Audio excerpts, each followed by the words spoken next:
Tonight we're here, I think, in part to reflect on the success and the achievements of the past 12 months, but probably more importantly, we're here to look forward to, and frankly that's a lot more fun than just looking backwards.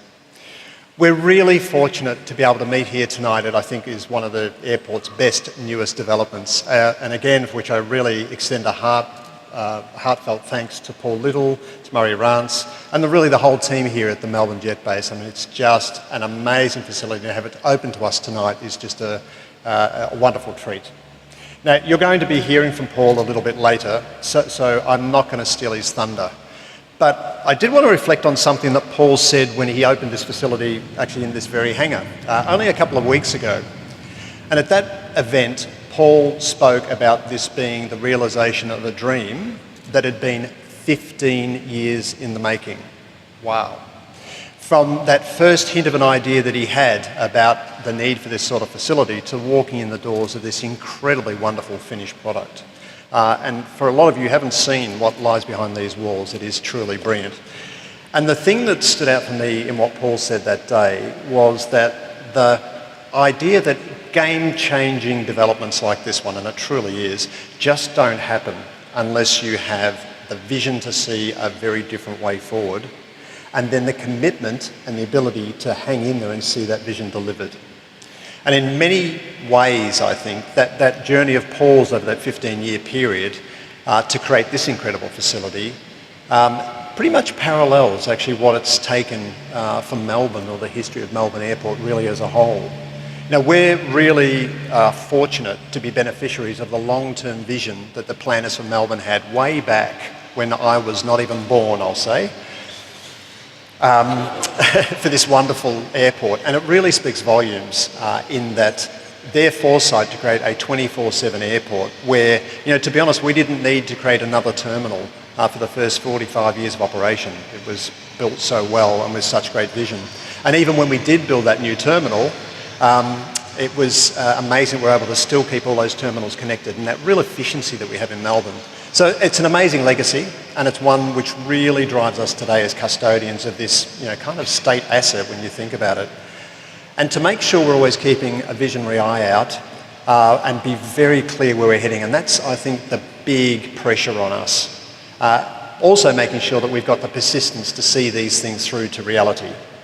So standing here tonight, I'm reminded of a second thing. So not just Paul's fact that he demonstrated a great vision and that commitment, but actually how great partners like Paul and his organisation can bring elements of competitive advantage to the airport that we don't necessarily think about. I mean, just again, look around us. What Paul and his team have given Melbourne is just truly phenomenal. It is the, you know, preeminent private jet facility, at least in the region, and I suspect actually in the world. And that's amazing, you know. And what he's done is just added another feature to Melbourne's offerings as a great city, and to our airport, of course. And the great thing is that Paul's organisation is not the only partner who makes that sort of a contribution to us. There's lots of you out there in our environment. You may not have heard of them, but First Point Animal Services operate just down the road here, and that is the place to bring in horses and racehorses and the like into Australia. You know, it's the best facility in the country. Donata, who you're also going to hear a little bit more about tonight, they've brought the biggest and best catering facility in Australia to our location. And so these partners, these companies and their products and their services just all help add to this incredible proposition that is Melbourne. And it really helps us maintain our existing and protecting and building on our competitive advantages as a city. So it's really important. And that's sort of the second big thing I really want to call out tonight. Now, a moment ago, we saw a video that just reminded us how busy we've been in the last 12 months. And what we've seen really highlights the breadth of the expansion and the renewal that's actually going on within our airport. Some of the most visible work over the past 12 months or so has been the redevelopment of our international terminal precinct. You saw it in the visuals before. And we talked about that actually at this last event and celebrated the fact that it was coming. It officially opened in December last year, and gee, what a step change that was actually for the airport experience for our international customers, you know, before they flew. And last year we talked about our commitment to bringing that wonderful flavour of the city to life in the airport. And as you know, just to really bring that Melbourne experience to life in this airport environment as well, which is really important. And as Kate said before, you know, those cafes and restaurants that we've been able to bring to life here kind of reflects the best of Melbourne, which is truly spectacular. You know, and as Kate said, from Bar Pupo by Movida to Brunetti's and Cafe View. And getting that traveller experience right is really important to the success of our business. But also, we need to keep investing in and developing this airport to make sure we can help our airline customers be successful in their business. Some of the best examples of that in the last year have been the really big projects we've done to drive efficiencies for international passengers, like what we've been doing with the refurbishment of the check-in zones and the like, or the 8th baggage reclaim for that matter, which also opened in December last year. And that increased our capacity by 15%, which is really important. These projects are really meaningful for a couple of reasons. Firstly, and probably most obvious, anything that frankly streamlines the passenger experience has got to be a good thing, because I can't see anybody saying to me they love standing in queues, and I don't either. But the second reason, and probably more impactful overall but not quite as visible, is the fact that as we drive efficiency through the airport, through things like self-serve technologies or the baggage reclaim or the dozens of other things that we've actually been doing, what we're doing all the time is helping our airline customers reduce the cost of doing business here, and that's important.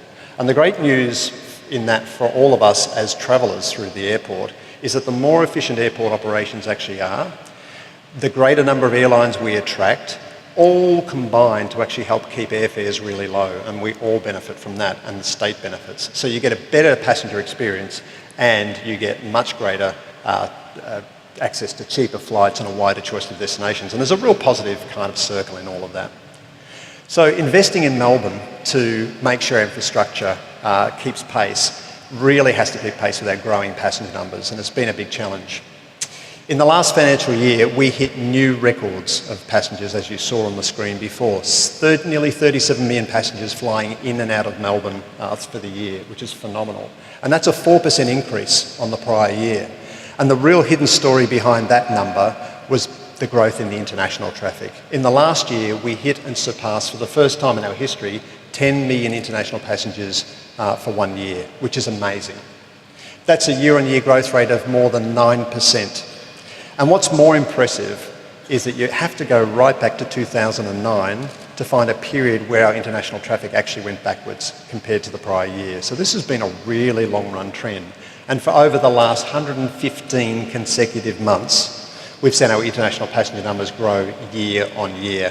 And that, to me, you know, speaks volumes for the airport, but it actually, I think, speaks a lot more for the destination and the appeal of Melbourne as a whole. It's a global city with great appeal. In the last year, we got to welcome 6 new airlines to our shores, which is fantastic.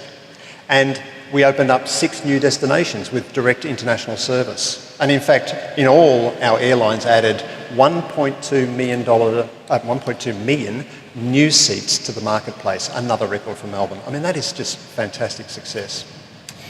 Amongst those airlines and those new operations were a couple of really interesting developments. Air Canada's service from Melbourne to Vancouver is now the longest non-stop service out of Melbourne. And a tip for the frequent flyers in the room who like to go to the Big Apple, that trip over Vancouver is one of the best ways to actually get there, or from the Big Apple down to Australia. The other highlight for the year for me was also the opening of services by LATAM Airlines non-stop to Santiago in Chile. And that was the first non-stop commercial flight from Melbourne to the South American continent, opening up a whole new continent in a much more convenient way for our travellers. Both of these routes are really good examples of how these airline partners of ours have been bringing this fantastic new technology to bear to open up new markets directly out of Melbourne.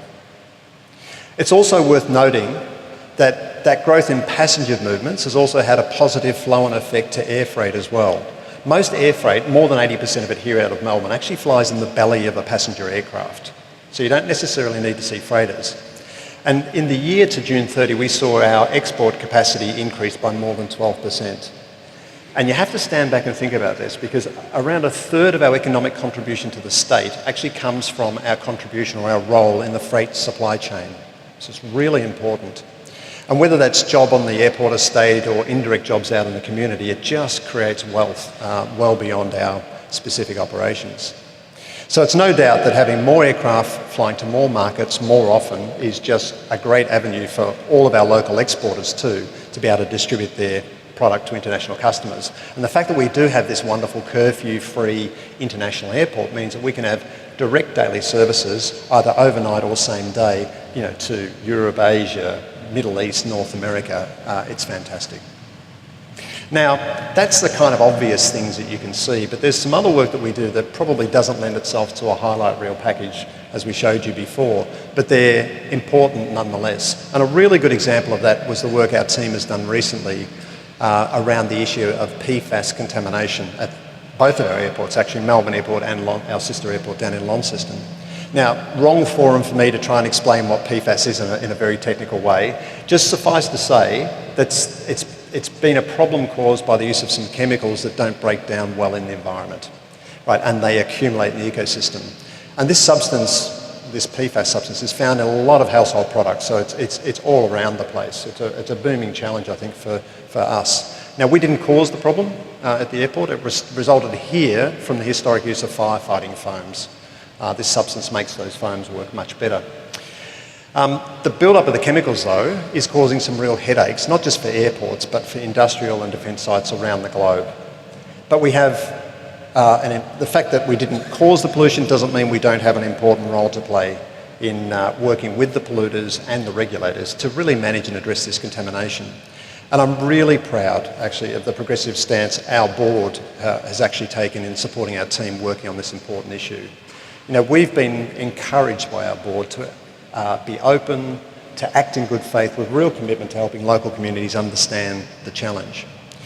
And it's a real sign of the maturity that we actually have with the communities around us, that we've been able to have these really difficult conversations with our neighbours or with the polluters or other tenants just about this particular important issue.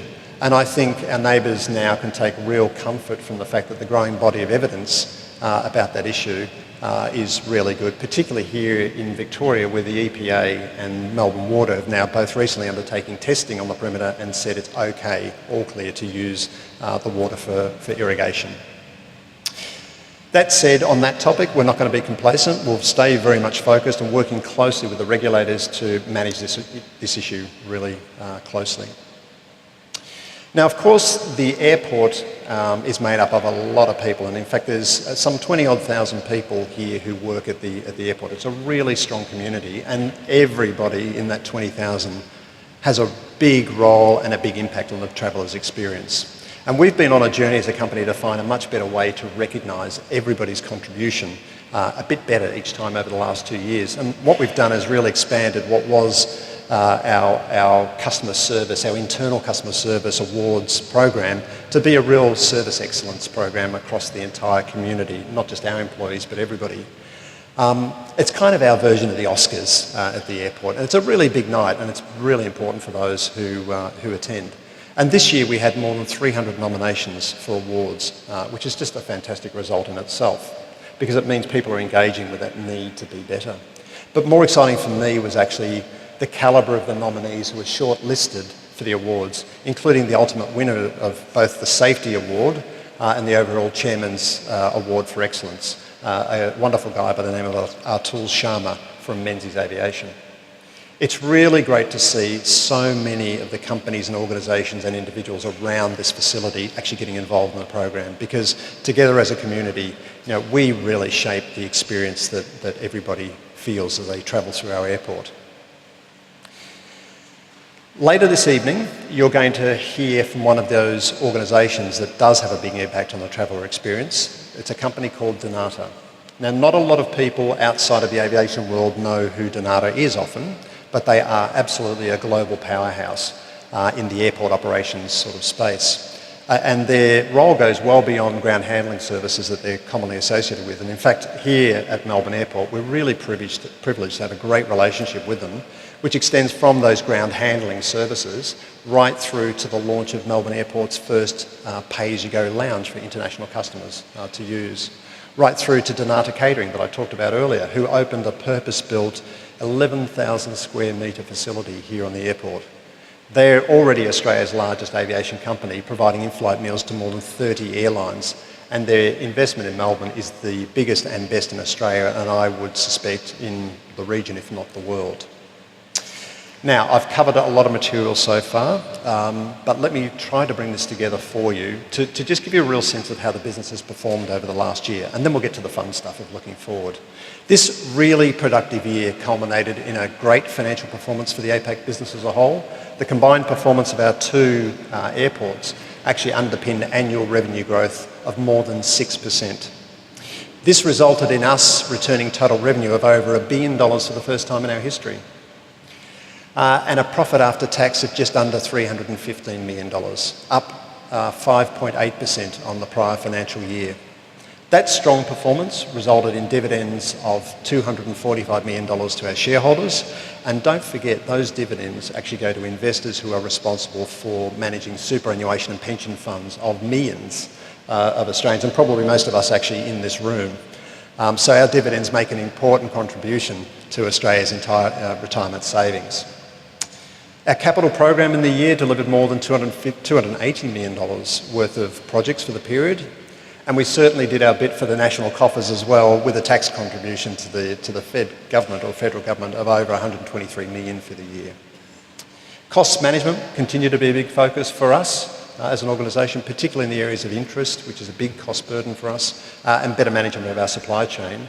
But I'm also again really proud to say that with the board's blessing, we were also able to spend in this year some pretty considerable sums on initiatives that will produce significant benefits in years to come, not necessarily this year. And I think the best example of that was the money we spent that led really to the Air Rail Consortium that has led a proposal now for the final development of a Melbourne Airport rail link.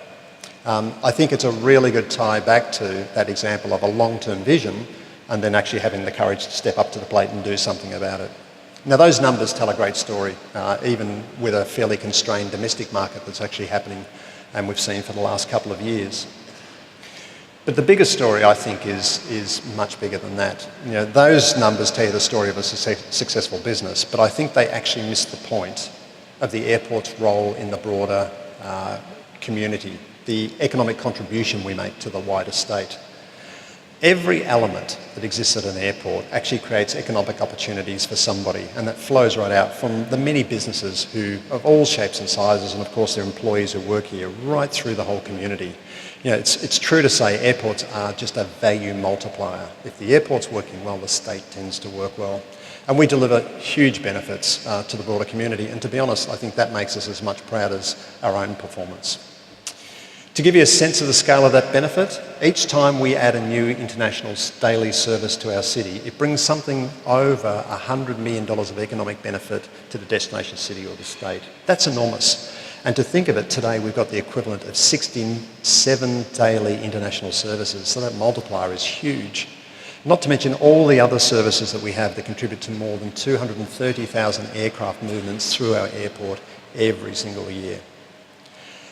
And when you look forward, it's a little daunting that the passenger numbers are forecast to even double again in the next 20 years. But think about that contribution.